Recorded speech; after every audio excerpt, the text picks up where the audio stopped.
Nang napagtanto ni Sakura na wala na silang ibang magagawa kundi lumaban, hindi rin naman magpapatalo sa kanila ang kalaban na grupo dahil unti-unting nagdatingan ng iba pang miyembro ng Kill, kung saan biglang nanliit ang grupo ng Frieren sa mga ito.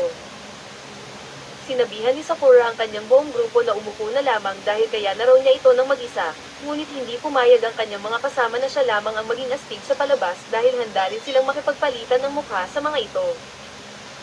Nang ibigay na ang mulyat para sumugod na ang mga Kill, doon ay sumugod na rin ang grupo ni Sakura, at agad nilang ipinakita sa mga ito na hindi madaling kalaban ang mga taga-Frieren.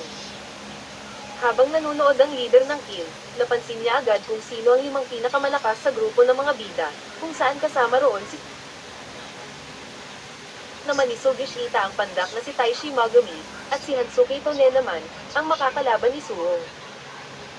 Samantala dahil sa kakaunting bilang ng Bofurian ay nagsimula ng bumagsak ang mga mas mahihinang miyembro ng mga ito,